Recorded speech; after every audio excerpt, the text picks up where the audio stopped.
Hi there, friends. Today, I want to open up about something personal, something I never expected to experience at this stage of life. At 70, I find myself avoiding friends and people. Not because of anger or sadness, but because I've chosen to step back. And trust me, it wasn't an easy decision. For most of my life, I believed friendships were forever. That staying connected was a sign of strength and letting go meant failure. But lately, I've realized something shocking. Not every relationship is meant to last. Some people we've held close can actually drain us more than uplift us. Have you ever felt guilty for pulling away from someone, even when deep down you knew it was right? Well, I did, and it changed everything. Let me share what led me here and why I believe letting go can be the most freeing decision of all. So, how did I end up here? It wasn't something that happened overnight. It was a gradual shift, like watching the tide slowly pull back from the shore. For years, I filled my life with people, friends, acquaintances, even strangers, believing that connection was everything. After all, isn't that what we've always been told? The more people you have around you, the richer your life will be. But here's the truth no one warns you about. Some connections don't enrich your life. They deplete it. For a long time, I ignored the warning signs. I thought I was just being too sensitive or selfish for wanting more peace and less drama. But little by little, I started noticing patterns. The phone calls that left me emotionally drained. The friendships that felt more like obligations than genuine connections. And the endless social events that seemed designed to impress, rather than bring real joy. It hit me hardest during a holiday gathering a couple of years ago. Surrounded by familiar faces, I expected to feel warmth and comfort, but instead, I felt utterly alone. There was so much noise, so many conversations, but none of them felt real. Have you ever experienced that? Being in a room full of people and yet feeling like you're the only one there? That night, I drove home in silence, reflecting on why I felt so disconnected. Was it just me? Or was there something deeper going on? As I sat quietly with my thoughts, something became clear. I had outgrown certain friendships and connections, not because they were bad, but because they no longer aligned with who I had become. Yet, I was holding on to them out of habit, fear, and a misguided sense of loyalty. It was then that I realized something freeing, yet controversial. It's okay to let go. Yes, even at 70. Especially at 70. Society teaches us to fear letting go, to cling tightly to relationships no matter how much they've changed. But I started questioning that belief. Why should I force myself to maintain relationships that no longer bring me joy? Why should I spend my precious time in situations that leave me feeling exhausted and unseen? I know this can sound harsh. After all, we're taught to value loyalty above all else. But here's the plot twist, the part that might spark a little debate. Letting go isn't an act of betrayal. Sometimes, it's the most loving thing you can do, for yourself and even for the other person. Think about it. When you keep holding on to something that's no longer working, you're not giving it space to evolve. And in the process, you're depriving yourself of new opportunities for growth, peace, and joy. It's not about cutting people out with bitterness. It's about making intentional choices to protect your well-being. It's about recognizing that not every friendship or connection is meant to last a lifetime, and that's okay. Of course, letting go isn't easy. There's always that voice in the back of your mind saying, "But what if they think I'm selfish? What if I regret it?" I had those same doubts. But every time I second-guessed myself, I asked one simple question: does this relationship still bring value to my life? If the answer was yes, I leaned in. I nurtured it. But if the answer was no, I gently let it fade. And in doing so, I discovered something surprising. The more I let go of what no longer served me, the more space I created for what did. Peaceful mornings, deeper connections, and even newfound passions I hadn't explored in years. It's like cleaning out a cluttered closet. At first, it's overwhelming. But once you clear out the things that no longer fit, you finally make room for something new. So, if you've ever felt that pull to step back and create more space for yourself, you're not alone. And you're certainly not wrong for listening to that instinct. But here's the real question: are you brave enough to do it? At first, I thought it was just about me needing more alone time, a normal part of getting older, right? But as I started reflecting, I realized it was more than that. It wasn't just a desire for peace. It was about preserving what little energy and emotional strength I had left for the things that truly mattered. The truth is, I had spent too many years giving too much of myself to people and situations that drained me. I had relationships that felt like constant battles, conversations filled with subtle competition, judgments disguised as advice, and endless stories about their lives, while my words barely found space to breathe. I told myself it was just how relationships were. No one's perfect, I thought, but deep down I knew the difference between imperfection and toxicity. The signs were there, but I ignored them. I stayed in friendships where I was constantly giving while receiving little in return. I allowed myself to be pulled into situations that left me exhausted and questioning my own worth. Then one day I asked myself a question that changed everything. If I met these people today, would I still choose to have them in my life? The answer for many of them was no. Not because they were bad people, but because we had grown in different directions. Our values no longer aligned. What once connected us had become a distant memory, and I found myself holding on out of obligation rather than genuine affection. That realization was painful. It felt like admitting failure, like I had somehow failed these friendships or they had failed me. But the more I sat with that discomfort, the clearer it became. Letting go wasn't a failure. It was a necessary step in honoring who I had become. And yet, there was another layer to this that I wasn't prepared for, a twist that caught me completely off guard. Sometimes the people you need to let go of the most are the ones you never thought you'd question. For me, that meant family. Now, I know this might be controversial. Family is supposed to be forever, right? But what happens when certain family members become a source of pain rather than support? What happens when every interaction leaves you feeling small, judged, or dismissed? I had always believed that family deserved endless chances. That no matter how much they hurt you, you stayed because they were family. But life had other plans for me.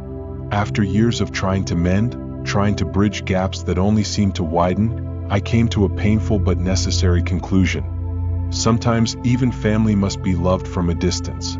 It wasn't an easy choice. It still isn't. I wrestled with guilt for months. But here's what I've learned.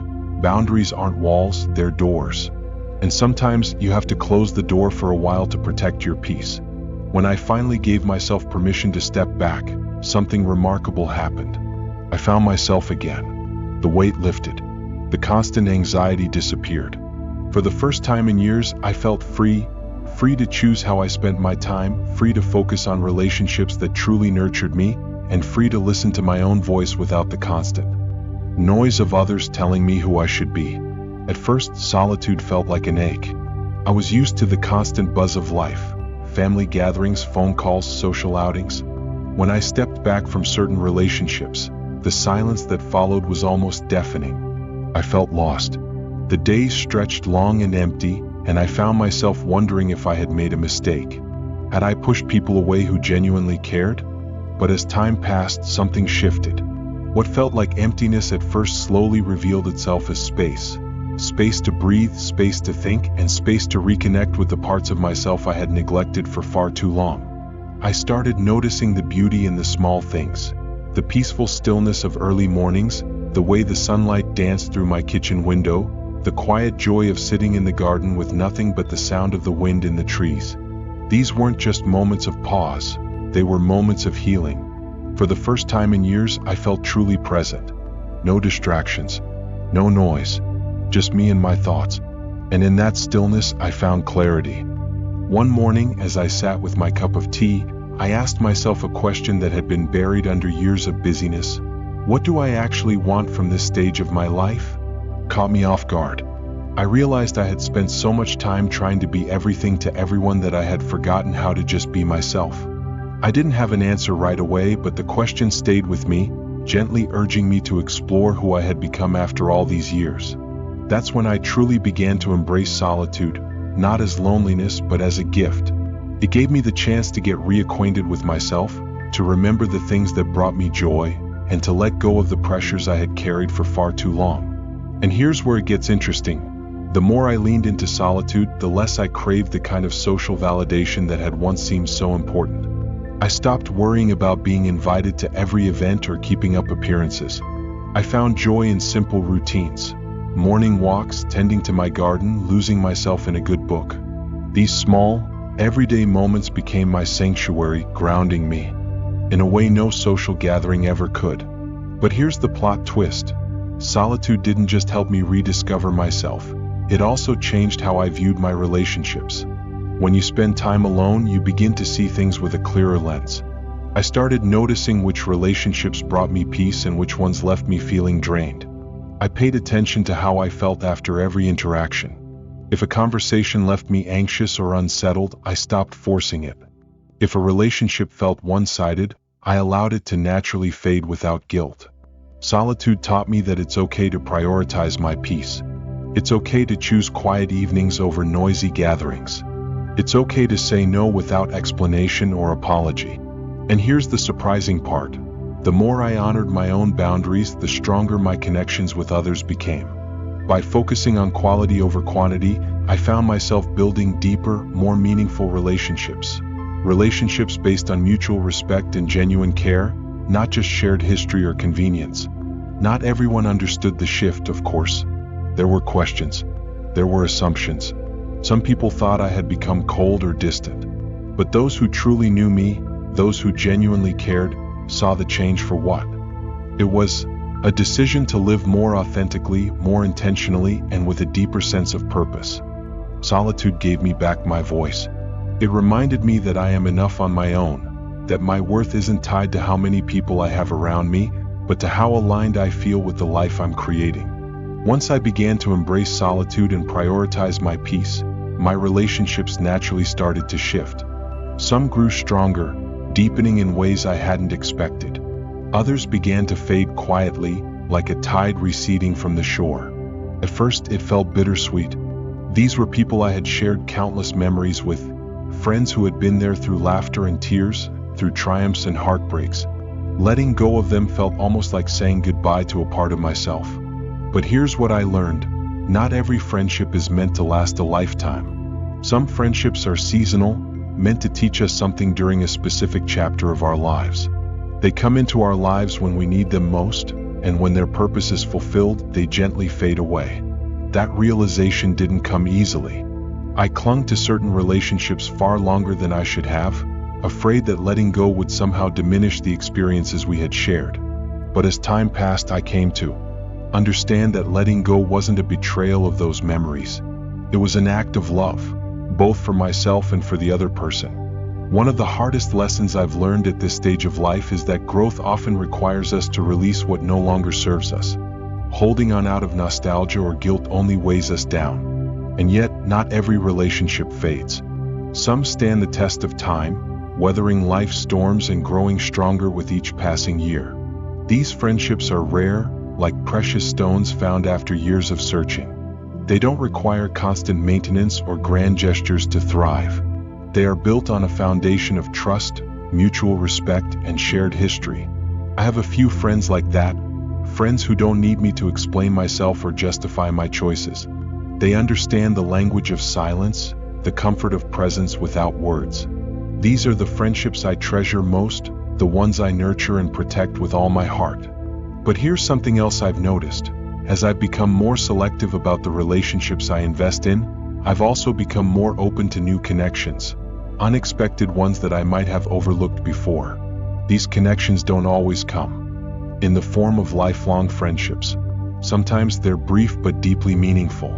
A heartfelt conversation with a stranger, a shared laugh with a neighbor, a kind word from someone I barely know. These small moments have reminded me that life is full of surprises, that even as some relationships fade, others appear in the most unexpected places. And here's where the real beauty lies. It's not about how many people you have in your life. It's about the quality of those connections and how they align with the person you've become. I no longer feel obligated to maintain relationships out of habit or guilt. I've learned to trust the natural ebb and flow of life. Some connections will fade and others will endure. Both are part of the journey. But the most important relationship, the one that deserves the most care and attention, is the one you have with yourself. Solitude taught me that. It taught me to listen to my own voice, to honor my own needs, and to embrace the quiet moments that bring clarity and peace. So, if you find yourself in a similar place, wondering why certain friendships feel heavier than they once did, or why you're craving more space and silence, know this: you're not alone. You're not wrong. You're simply growing into the next chapter of your life. And that chapter is yours to write, on your terms, with the people who lift you up and the peace that fills your heart. Once I started letting go, something strange happened. At first, I expected to feel relief, and I did for a while. But what surprised me most was the wave of guilt that followed. I found myself lying awake at night, replaying conversations and wondering if I'd made a mistake. What if I was being too harsh? What if I was just pushing people away because it was easier than confronting my own feelings? The hardest part wasn't losing the friendships. It was wrestling with that internal voice, the one that said, "You should have tried harder." But here's the kicker. Sometimes the hardest lesson to learn is that trying harder isn't always the answer. Let me give you an example. There was a friend I'd known for over 30 years. We'd been through everything together: marriages, children, health scares. Our bond felt unbreakable until it wasn't.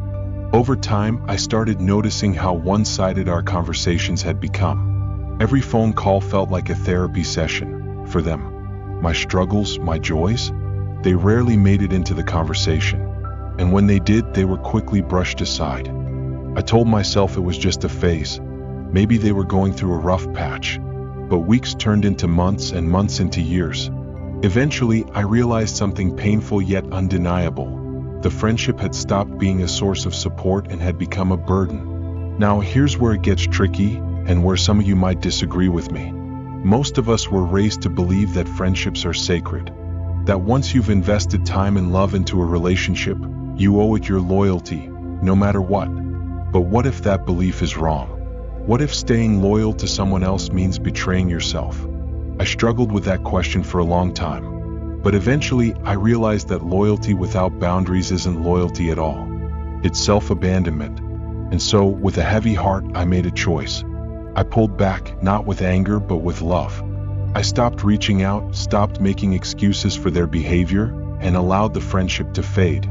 At first, it felt like a loss. But then something unexpected happened. In the quiet that followed, I began to feel free. It was as if I'd been carrying around a heavy suitcase for years, and suddenly someone had taken it off my hands. I hadn't even realized how much it had weighed me down until it was gone. Now, I know what some of you might be thinking, but what if they needed you? What if you gave up on them too soon? Believe me, I asked myself the same questions. But here's the truth I've come to accept.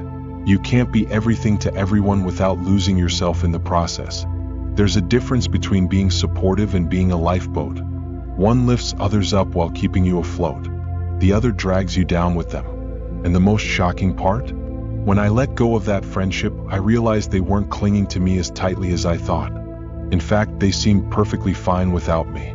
It made me wonder if I'd been holding on out of guilt, while they had already moved on emotionally.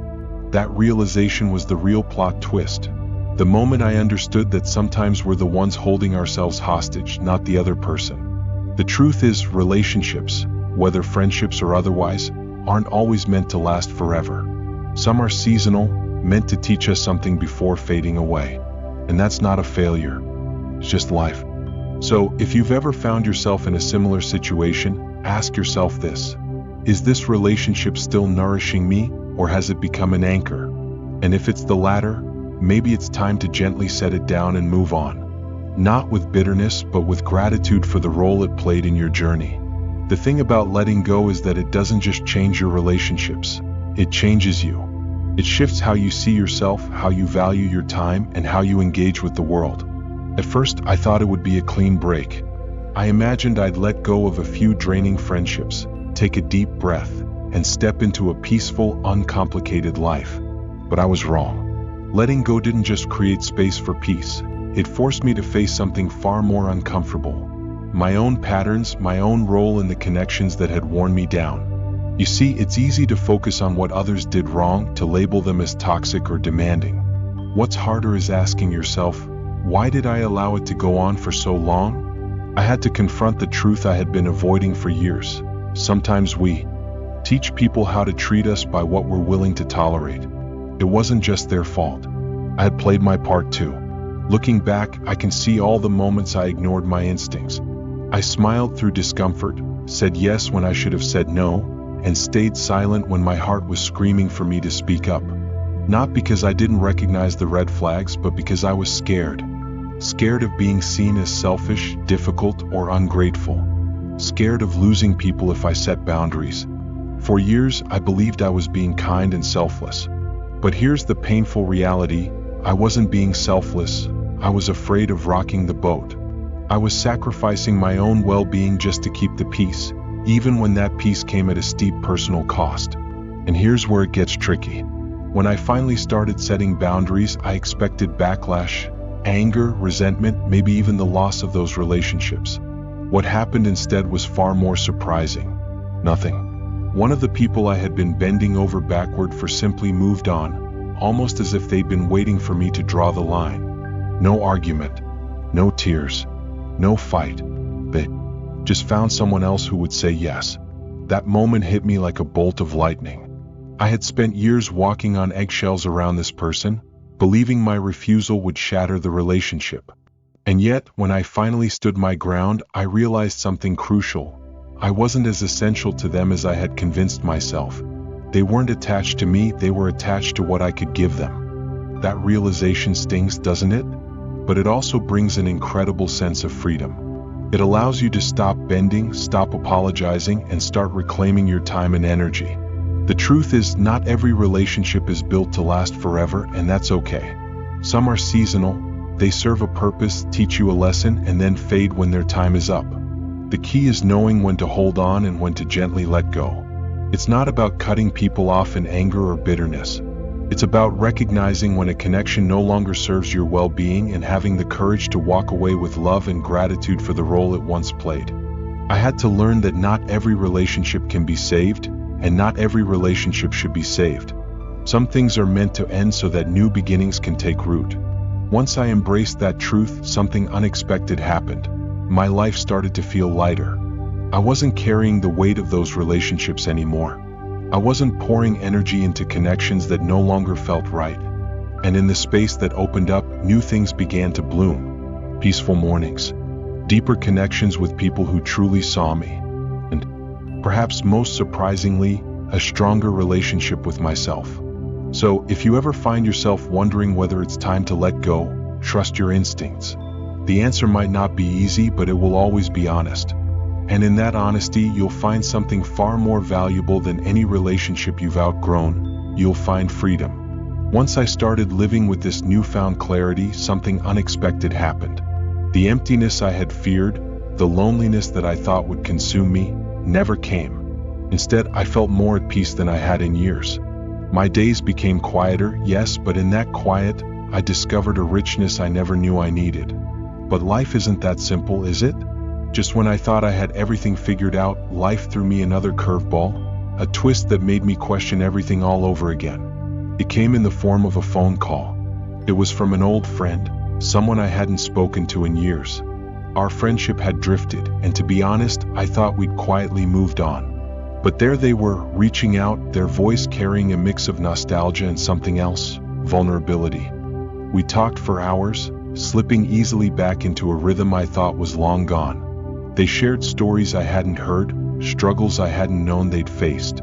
Suddenly, the walls I had carefully built around my heart started to crumble. Here's the plot twist. Not every relationship that fades away is meant to stay gone. Some come back stronger, deeper, and more authentic than before. It was humbling. I had spent so much time focusing on what I needed to let go of that I almost missed the beauty of what could be rebuilt. This call reminded me that not all endings are final.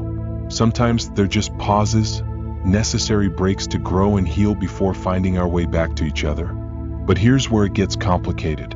How do we know which relationships deserve a second chance? And how do we protect ourselves from falling back into old patterns? For me, the answer lay in one simple truth. Every relationship, new or renewed, must meet you where you are now, not where you used to be. When my friend and I reconnected, we were different people. The friendship wasn't about slipping back into old habits, but about discovering how we could be part of each other's lives in a healthier, more intentional way. We both had boundaries now. We both had grown. And that's when it hit me. Reconnecting doesn't mean going backward. It means building something new on a stronger foundation. Not every relationship will come back into your life, and not everyone should. But when they do, you'll recognize them by how they make you feel. Not drained, not guilty, but safe, understood, and valued. In those moments, I learned that letting go isn't just about creating space for solitude and peace. It's about making room for the right connections to come back into your life, or for new ones to appear. Sometimes the relationships that leave and return are like old songs we've forgotten, waiting for the right moment to play again. And sometimes they're entirely new compositions, ready to accompany this fresh chapter of life. That's the thing about life at this stage. It keeps surprising you. Just when you think the story is winding down, it throws in another twist. And honestly, that's the beauty of it. The challenge is to remain open, to trust your instincts when it's time to step away, but also to trust your heart when it whispers, maybe it's time to reconnect. Because at the end of the day, life isn't about having everything perfectly figured out. It's about navigating these twists and turns with grace, staying true to yourself, and letting the story unfold as it's meant to. And if you ever find yourself standing at the crossroads of letting go or letting back in, know this: you have the wisdom to make the right choice. You've earned that through every lesson, every heartache, and every triumph. And so, here I am, standing in this new chapter of life, a little wiser, a little lighter, and finally at peace with my choices. Letting go wasn't easy. It required tough decisions, moments of doubt, and more than a few nights spent reflecting on what truly matters. But if there's one thing I've learned, it's this: choosing yourself isn't selfish, it's necessary. For years, I believed holding on was a sign of strength, but I've realized that sometimes true strength lies in knowing when to let go. It's not about shutting people out or cutting ties. In anger, it's about making space for what nourishes your soul.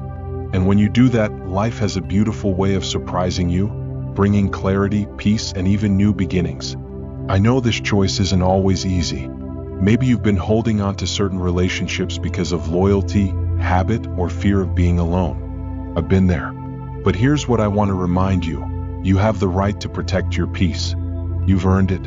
If something no longer brings you joy or alignment with who you are today, it's okay to step back. Trust me, it won't always feel like loss.